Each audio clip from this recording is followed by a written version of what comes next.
بسم الله الرحمن الرحيم الحمد لله رب العالمين والصلاة والسلام على خير خلق الله محمد وعلى آله وأصحابه الكرام وتابعيهم بإحسان إلى يوم الدين. ربنا أرنا الحق حقا وارزقنا اتباعه وأرنا الباطل باطلا وارزقنا اجتنابه.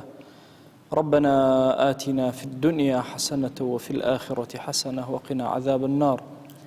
بەڕێزان و خۆشەویستانم لە خزمەت کتێبی نایابی مختصر منهاج القاصدین ئێمە لە بەشی چوارەمی ئەم کتێبین کە باسی ئەو شتانە ئەکەین کە ڕزگارمان ئەکا و ئەگەینە حوزوری خوا جەل جەلالوه لە کتابی مەحەبەت و شەوق بۆ گەیشتن بەخوا جەل جەلالوه لەو کتابین.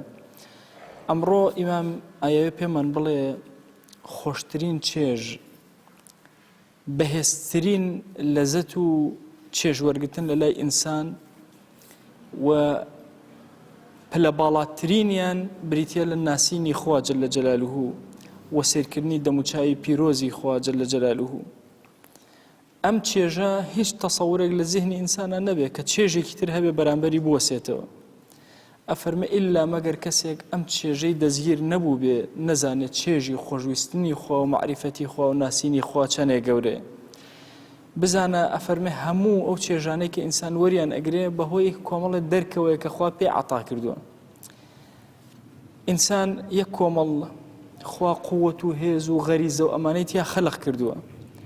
هەموو قووەت و غەریزەیەک لە ئینسانە چێژێکی پێداوە، ئەگەر ئینسان نەئەتوانی بیکە یان نەئەتوانی بیخوا نەئەتوانی جێبەجێیکە. هەموو ئەم غەریزانەش لە خوایە بەبێ هۆکار نین بەڵکو لەبەر خاتری شتێکن کە طبعی ئینسان هاواری ئەکا و داوای ئەکا. ئەفەرمێ بەنمونە شەهوەتی خواردن لە ئینسانە خەلق بووە بۆی ئەم ئینسانە ئەگەر چێژی وەرنەگرتایە لە خواردن خۆ لە برسا ئەمرد نەئەتوانی. بۆی ئەم ئینسانە بمێنێتەوە حیاتی بمێنێتەوە بەقای هەبێ خوای گەورە چێژی پێداوە کە لە خواردنە چێژ وەرگرێ. ئەفەرمێ ئەگەر چێژی لە بینین نەکردایە قەت نەیەتوانی سیرکە، چێژی لە بیستن نەکردایە نەیەتوانی ببیسێ. هەموو ئەوانەی کە خوای گەورە پێیداوە بۆ مانەوەی شتێکە لە ئینسانە. ئەفەرمێ دەی بزانە کە لە دڵیشە غەریزەیەک هەیە، هاوارێک هەیە لە ناخی ئینسانە لە دڵیە. ئەویش پێوترێ ئەننوڕ الئیلاهی، واتە نوری خوا جەل جەلاوه لە دڵە. پێویستی بە تەغزیەکردن هەیە، پێویستی بە خواردن هەیە. هەندێ فەرمویانە ناوی لێ ئەنێن عەقڵ، هەندێ فەرمویانە پێی ئەوترێ بەسیرەی باتینی، هەندێ وتویانە نوری ئیمان و یەقینە لە دڵی ئینسانە. مهم غەریزەیەک لە ناوەوەی ئینسان هەیە لە دڵیە. ئەم غەریزەیە خوا خەڵقی کردووە بۆ ئەوەی کۆمەڵێشتی زۆر گەورە بەدەست بهێنێ و هەر هەمووشیان ئەمانە هاواری علم و معریفەت ئەکەن. دەی شتێک نییە لە علم و معریفەت شاراوە بێ وەلەو کانە زۆر زۆر نزم بێت. ئەفەرمێ سوبحان الله ئەگەر ئینسان پێی بڵێ یعنی بڕغوو بەستنێک زۆر ئاسانە. ئەگەر کەسێ پێی بڵێ تۆ جاهیلی نازانی بڕغوو بەستی پێی ناخۆش، چونکە جەهل بەلای ئینسانەوە زۆر قوسە باش شتێکە زۆر بەسیتیش بێ. پێی بڵێ ناتوانی پلاکێ داگیرسێنی یان نازانی پلاکێ داگیرسێنی عینەن پێی ناڕەحەت. بە کەسێک بڵێ تۆ ناتوانی پاسکی لێ بخڕی زۆر پێی ناڕەحەتە بێ. ئەم فەقێکمان نەبوو لە فەقێتیا زۆر وریا بوو لە هەموو شتێکە زۆر دەستڕەنگین و کاراوە ئیلا لە پاسکی لا نەبێ. سوبحان الله هەموو جارێ بەس سەرکەوتە ئەکەوت. ئێمەش هەر قسەیە کردەمانە ئەم پاسکیلەکەوت جوانە، ئەمە بردە بۆ پاسکیلەکە یەکسەر پێ عاجزە بوو، چونکە لە پاسکیلەکە جەهلی تەواوی هەبوو نەئەتوانی.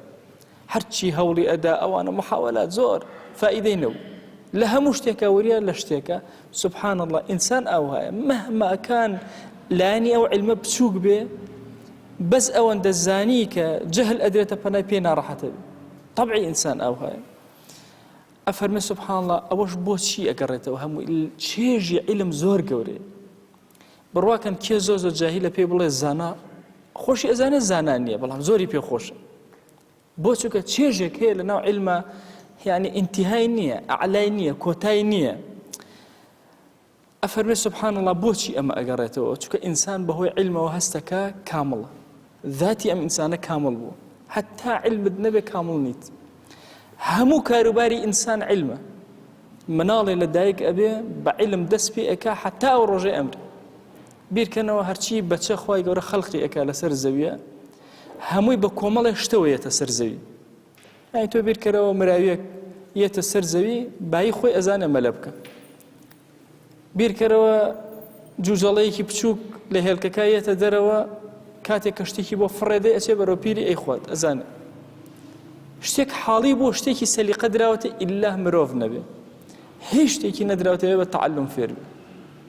تەسەوورەکەن یەکەم جار یەکێک لە کێشەکانی ئافرەت ئەوەیە مناڵ حتا شیرەکەش ناگرێ، حتا فێری ئەکەن شیری دایەک بگرێ، تەنها مجرد هاوارێکی و هیچی تر. هاوارەکەشی عولەما فەرمون لە پێناوی عیلمایە. هاوارەکە لە بەرامبەرەکانی فێرم کەن. هەموو حیاتی ئینسان لە عیلمە. بۆیە ئەی نەقص لە عیلمی ئینسانە غەمێکی گەورەیە و چێژەکەی لەدەست ئەدا و ئەی جۆر لە عیلمەکان لە ئینسانە دروست ببێ ئینسانەکە فەڕەحێکی زۆر گەورە ڕوویتی ئەکا کاتێکەوە فێر ئەبێ. باشترین جۆری صفات و منتەهای کەماڵ لە عیلمە دەسەکرد. بۆیە ئینسان بە طەبعی خۆی نفسیەن مرتاحە بێگە کەسێ پێ بڵێ تۆ زیرەکی تۆ عالمی علمت زۆرە نفسیەتی پێ خۆش. دەی علم لە هەموو جۆرەکان ئاوایە کەسێ پێ بڵێ تۆ ماشەڵڵا زەوی جوان ئەکێڵی پێ خۆش با بچووکیش بە علمەکە. ئەفەرمێ پێ بڵێ خەیاطەیەکی جوانە هەیە عینەن پێی خۆش چکەوە علمە جۆرێک لە علمە فێر بووە. دەی ئەم علمە لەگەڵ علمی کەسێکە کە سیاسەتی ملوک و دنیا ئەبا بەڕێوە دووشتی جیاوازن. کەسی فەلاح عینەن ئیسفادەی خۆیەکە، کەسی بازرگان سوودی خۆی وەرەگرێت چێژی خۆشی وەرەگرێ. بەس ئەو کەسەی سیاسەت مەدارێکی گەورەی جیهانە و جیهان بەرەو ئاقاری ئارامی ئەبات، وڵاتەکەی خۆی بەرەو ئاقاری ئارامی ئەبات، چێژی ئەم دوانە زۆر جیاوازە. بۆیە ئیمامە فەرمێ جاری وا هەیە جۆرەکانی چێژ جیاوازیان هەیە. کەسێک جاری وایە لە شعر و نەحو و ئەدەب و زمانی عەرەبیە ئەمە جۆرێک لە زەد وەرەگرێ. کەسێکی تر علمەکەی ئەم بریتیە لە ناسینی خوا دەسەڵاتی خوا تێگەیشتن لە خوا جەلە جەلالوه. ئەمە چێژەکەی زۆر گەورەترە. ئەفەرمێ بزانە هەموو زانستێک هەموو علمێک بە ئەندازی مەقسوود لە علمەکە شەرەف بۆ علمە ئەدرێ. عولەما ئەفەرمون گەورەترین علم لەسەر زەویە بریتیە لە علمە بە دەوری قورئانە بسوڕێتەوە. بۆ چونکە قورئان خۆی زۆر گەورە و بەڕێزە. كلامي خو صفتي خويا لسر زوي تفسيري قرآن علومي قرآن تحقيق لخزمتي قرآن قراءاتي قرآن تجويدي قرآن همو أمان علومي زوزو برزن هو كاركي شيء يعني زور أو رزان ورقتو بهوي قرآن أو رزا كان ورقتو أفرمون دواي أو بلاي دواي أو هرشتك بدوري حديثي في غمري خويا صلى الله عليه وآله وسلم بجولته شرحي فرمايجد لخزمت بوني سندي پیغمبریانە صلی الله عليه و آله وسلم هەر یەکێک لەوانە چێژ و تایبەتمەندی خۆی هەیە. چەندێک ئەو شتێک کە بە دەوری ئەسوڕێتەوە گەورە بێ ئەوەندەی تر گەورەتر ئەبێ. کەسێک کە بازرگانە زانستی بازرگانی زانستێکی تایبەتە. جارێک لە گۆڤارێکە خوێنمەوە کەسێکی زۆر پسپۆر لە کاروباری اقتصادی ئێرانە پرسیاریان لێ کرد بۆ ئایندەی هەرێمی کوردستان ئەمە لە نەوەتەکانە عەرستانەکە ئایندەی هەرێمی کوردستان چۆن ئەبینی لە ڕووی بازرگانیەوە. وتبووی تەنها ئاژاوە گێڕە ئەبێنم حەچی تر نابینم. تیان بۆچی؟ وتوی ئەمانە ئیدارەی اقتصادی وڵاتەکەن ئەیانێ بازرگانی بکەن ئەمانە پێشمەرگە بوون وەختی خۆی. پێشمەرگە کەم نییە بەڵام زانستی بازرگانی نییە. هەر وەکو کەسێک کە نەزانێ چی ئەکا هەندێک تۆ تێکەڵکە بڵێ زەرعاتەکەم هەموو تۆوەکان پێکەوە بنەژێت کە دوای بۆی کۆ نابێتەوە بە هەمان شێواز. بۆیە هەر علمێ بە پێ علمەکەی خۆی قەدری هەیە باڵایەتی هەیە. طەبیبێک بە ئەندازی ئەوەی کە مرۆڤ ڕزگارەکە نەک کاسبی بەسەر مرۆڤەوەکە سێرەکە حورمەت بە زانستەکەی ئەدرێ. علمێک هەیە علمی ناسینی خوا جەلە جەلالوه. ئەم علمە باطن نییە لە هەموو علمەکان گەورەتر لە هەموو زانستەکان بەڕێزتر. چونکە بۆ هەر شتێک لەوانە ناسی خوات زیاتر ناسی نزیک بوویتەوە لە خوا چێژێکی زۆر گەورەتری لە دڵا وەرگرت چونکە تۆ خوات جەلە جەلالوه بە گەورەی ناسیوە.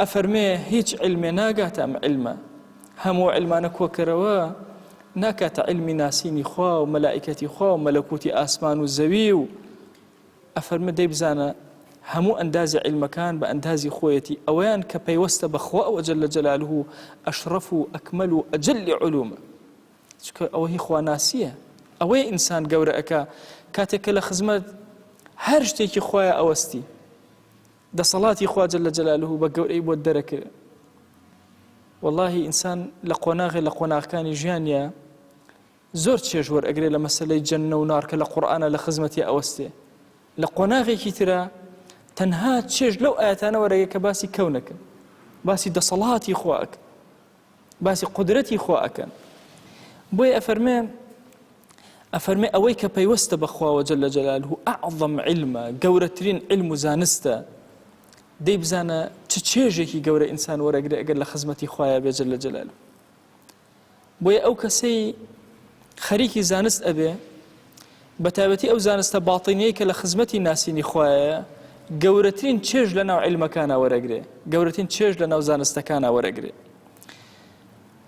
ئەفەرمێ گەر بێنی دوو کەس بێنی پێی بڵێ کاکە ئەمە دوو جۆر شتت ئەدەینی ئەفەرمێ مریشکێکی قەڵەوی چاک لەگەڵ هەنێ حەڵوای جوان بۆی دابنە بڵێ ئەمە یەکێکە لەو شتانەی پێت عەتا ئەکەین طبعا ئەمە چێژی هەیە کە ئەیخوا طبعا فعلا خواردنی باش جوان چێژی هەیە لە بەرامبەرە پێی ئەڵێن کاکە یا تۆ ئەمە هەڵبژێرە یا ئەتکەینە سەرۆکی فڵانە شوێن ئەتکەینە قائم قام ئەتکەینە محافظ و وات لێ ئەکەین کە تۆ زاڵبی بەسەر دوژمنەکان تا پلەی بەرز دەستگیر بێ ئەفەرمێ ئەم کەسە سێری طبیعەتی ئەکرێ ئەگەر خەسیس بێ طبیعەتی نزم بێ خواردنی بەلاوە گرنگترە بەڵام طبیعەتی بەرز بێ ئامادەیە چەندین ڕۆژ برسی بێ بەمەرجە بگاتە ڕوتبەیەکی گەورە چونکە بردن بەڕێوەی مرۆڤ زۆر گەورەیە یعنی تۆ مرۆڤێ وەکو خۆتە ئەیوێ بەڕێوە ئەی دوان ئەی سیان ئەی سەد ئەی هەزار ئەی وڵاتێک ئەی دە وڵات یعنی بیرکەنەوە خەلیفەی مسلمانان نیوەی جیهان بکە بە دوو بەشەوە ڕێک بەشێکی بەدەست ئەمەوە سیاسەتی بەشەکەی تریش بکەیت لە بەشەکەی تریشە کە بەدەستی تۆ نیە مەلیکێ دابنێ بێت تۆ ئاگاد لێ مەلیکێ لا بدرێ هەرە بێ ئاگاد لێ گرانی ڕووکاتە هەر وڵاتی هەرە بێ ئاگاد لێ بێ بۆیە خەلیفەی مسلمانان ڕوتبەیەکی زۆر گەورەی هەیە ئیبن فەضلان لە ڕحلەکەیە بۆ منتیقەی رووسیا قسەیەکی زۆر جوانەکە فەرمووی یەکێک لە مەلیکەکانی رووسیان بینی ئەڵێ کەسێکی مسلمان بوو ئەڵێ زۆر لە خەلیفە ئەترسا ئەڵێ وتم بۆچی لە خەلیفە ئەترسی وتی خەلیفە نوێنەری خۆیە لەسەر زەوی ئەڵێ معلوماتی دینیشی کەم بوو ئەڵێ وتم ئاخر بۆچی خەینە خەلیفە ئەوە نوێنەری خۆیە لەسەر زەوی بۆ لێ ئەترسی تی والله من ئەم هەموو دەسەڵاتەم هەیە لەم شوێنی دەسەڵاتی خۆمە ئەترسم شەوێک دوعایەکم لێ بکە لێرە خوا مڵکەکەم لێ بسەنێتم باشە خەلیفەی مسلمانان کاروباری جیهانی هەموو بردووە بەڕێوە بەم گەورەیە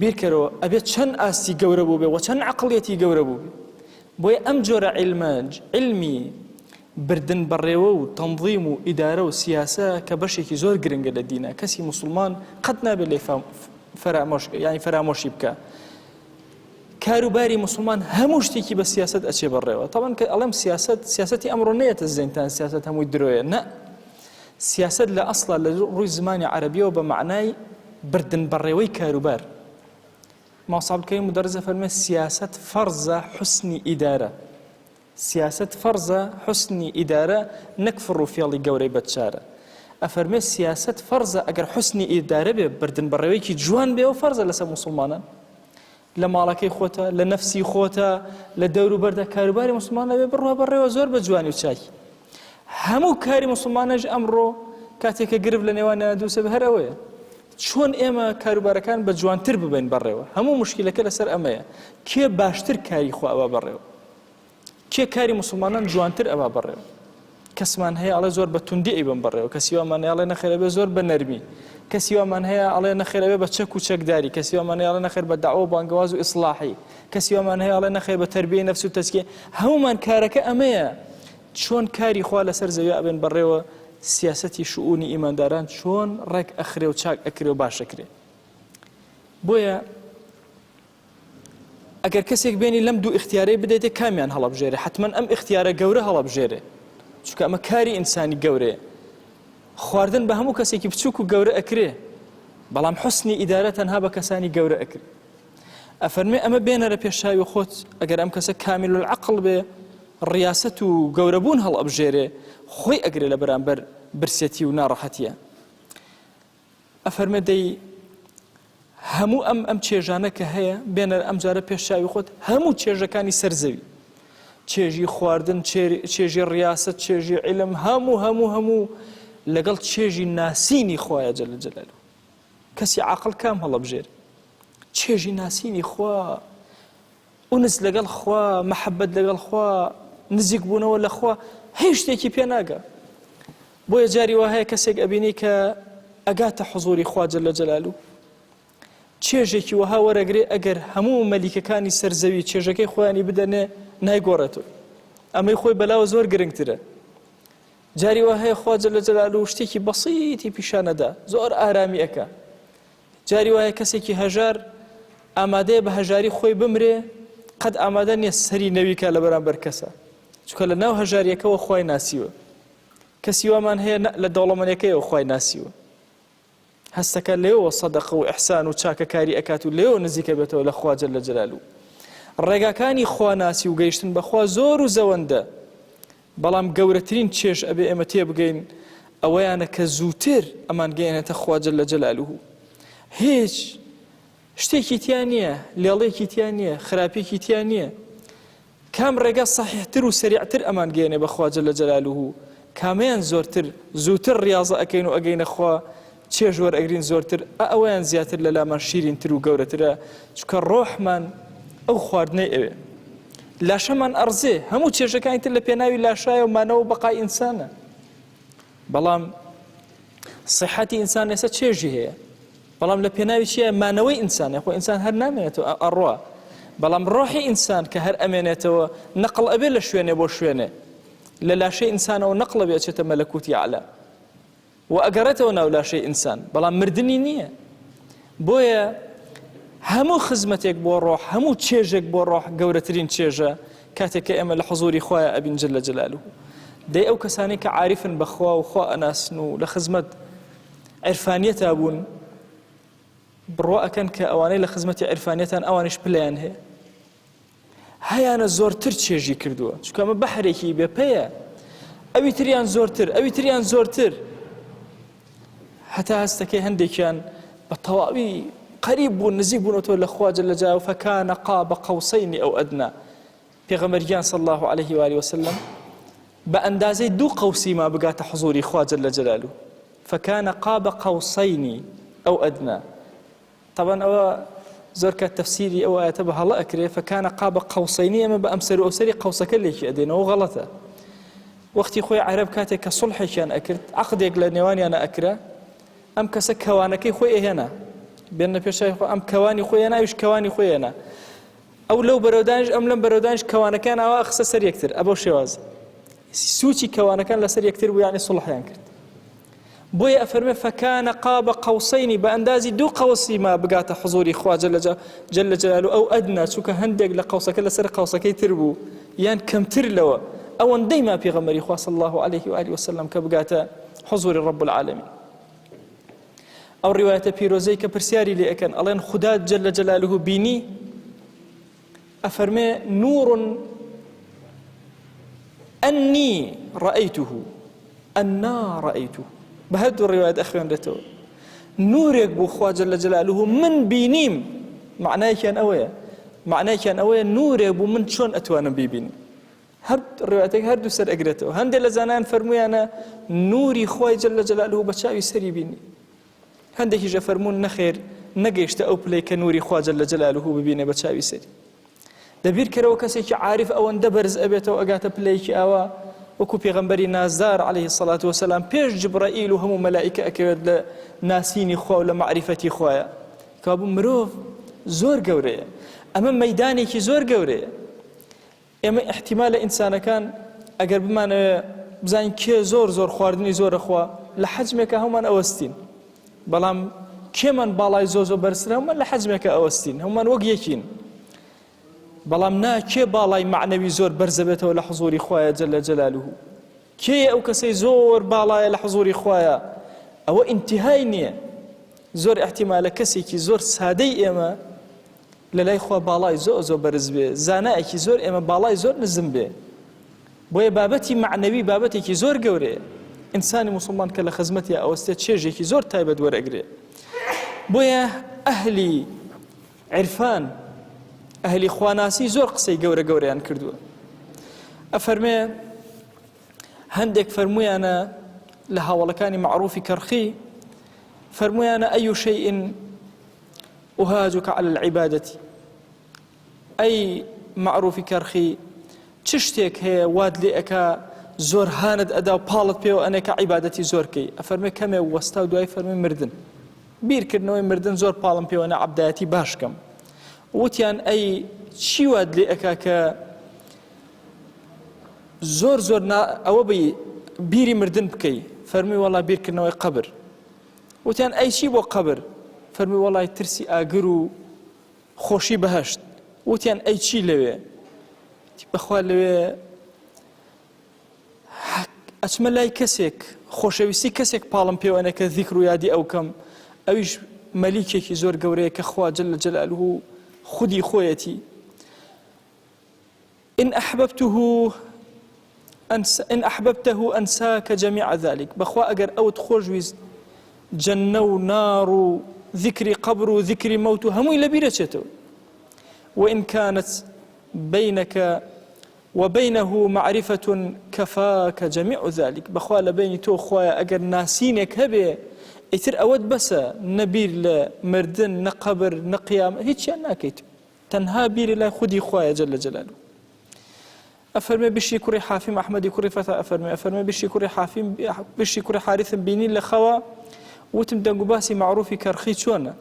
أفرمي السري بعدها أفرمي هيهات هيهات والله لنيوان إما بشري حافي طبعا يحكي لبيا وزور عظيمة كان لنيوان إما معروفي كرخيها هر حجابي كي زور قوره بينا جين چونك معروفي كرخي عبادتي بخوا أكر شوقا بولا إخوا نلبر بهجد أيكدو نلبر دوزخ تنها لبر أو شوق محبتيك لدليابو دي خواي قورا أوان دي برس كردوتو أوان دا حجاب كوتوتا بيني إما ناتواني أو ببيني يعني يكي لأولياء قوري وكو بالشي حافي أو برامر بمعروفي كرخي أفرمي دي هر كاتي محبتي خوا جل جلاله بو شخصك حاصل بو دسي كوت بخوا يتردلي غرق بيلنا وأم محبته خوشويستيا لا ناكتو بو هيشتيك تناند بو بهشتيش لا ناكتو لا هيشتيك ناترسي تنان لنار وآقريش أقات الرتبيش أوا نعيمك دسكوتوا همو نعمة كان دابوشيوا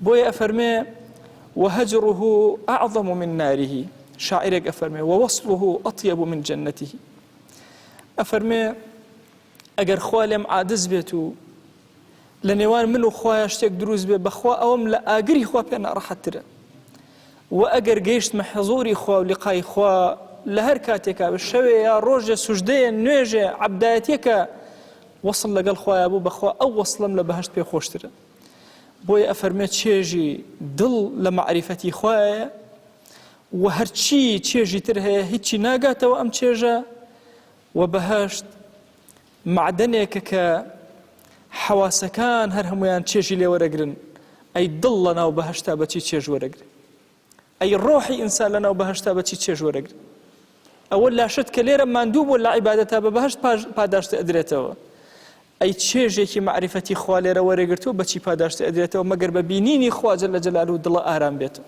مقر بمعرفتي أو والله لبهشتا أجر بينيني خوا نبي جل جلاله دل كان توشي وحشته بلان بينيني خوا آرامي أنا كاتب لفرمايشتا هاتوا همو روجيكي جمعة همو روجيكي جمعة بيركنو أهلي بهج بحضوري خوا جل جلاله شادبن همو روجيكي جمعة دواتر بدرجي باسي بينيني خوا جل جلاله كيفية وشيوازكاني بتفصيل إمام بومان باسك گرنگ ئێمە گەورەترین چێژێک کە هەیە بریتیە لە چێژی ناسینی خوا چێژی بوون لەگەڵ خوایە تێکەڵبوون لەگەڵ ڕەب العالەمینە ناسینی ئەو وەصل لەگەڵ ئەوە والله ئەگەر ئینسان ئەگاتە ئەم ڕوتبانە دڵێکی زۆر ئارامی ئەبێ موسیبەت ڕووی تێیەکە الحەمدولله ئەو بیری لای ئەوە خۆشی ڕووی تێیەکە هەر الحەمدولله ئەو بیری لای ئەوە نعمەتەکان وەکو لافا و پەلاماری ئەدەن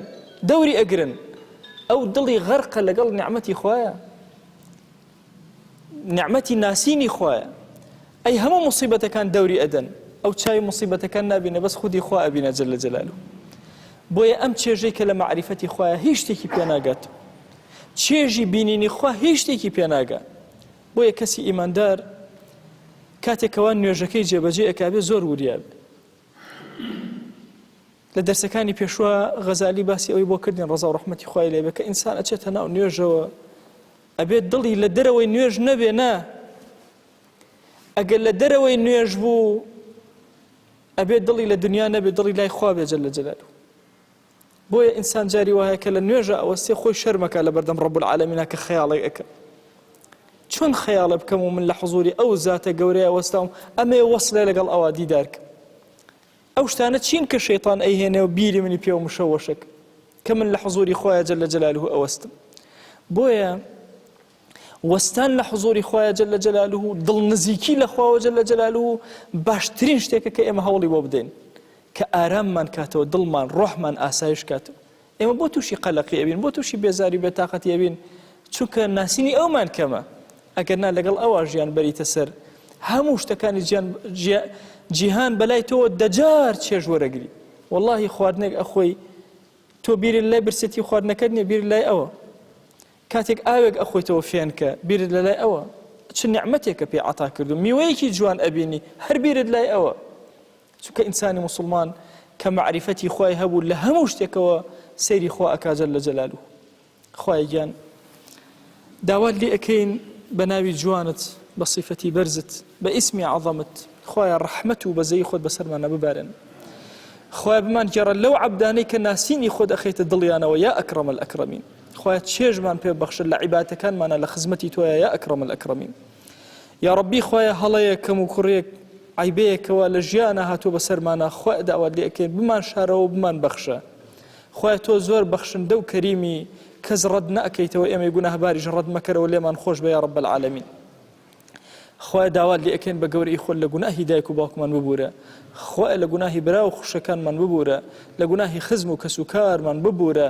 لە گوناهی ڕەفیق و هاوڵ و دۆستانمان ببوورە خوای لە گوناهی دراوسەکانمان ببوورە یا ڕەبی خوای لە گوناهی هاوشاریانمان ببوورە پەروەردگارە داوات لێ ئەکەین بە ناوی جوانە بە صیفەتی بەرزە بە ئیسمی عەظەمت لە گوناهی ئومەتی پێغەمبەری خوا صلی الله علیه و آله وسلم ببوورە یا ڕەبی خوای داوات لێ ئەکەین لە گوناهی مردوەکانمان ببوورە خوای مردوەکانمان هەمووی ئێستا ئینتیزاری ئەوەکەن ئێمە دوعایکی خێریان بۆ بەرزکەینەوە یا ڕەبی خوای لێت ئەپاڕێنەوە لێت ئەلاڵێنەوە یا ئیلاهی داوات لێ ئەکەین بە گەورەی خۆت خوایە ڕەحمەت و بەزەی خۆت بەسەریان ئەببارێنە تۆ زۆر دەوڵەمەندی خوایە عەفویان کە یا ئەکرەم الئەکرەمین خوای هەموو مردوانی ئومەتی پێغەمبەری خوا صلی الله علیه و آله وسلم عەفو کە یا ئەکرەم الئەکرەمین یا ڕەبی خوایە هەر گرفتێکمان هەیە بۆمان چارەسەرکە خوایە هەر گەنجێکمان بێحاڵ و ماڵە ماڵداریکە خوای گیان ئەومان بێ مناڵە مناڵی پێ عەتاک ئەومان بە مناڵە مناڵی ساڵحکە ئەومان قەرزارە قەرزی سەرشانی سووکە یا ڕەبی خوایە ئەومان گرفتێکی گرفتەکەی بۆ چارەسەرکە ئەومان نەخۆشە شیفای بۆ بنێرە یا ڕەب العالەمین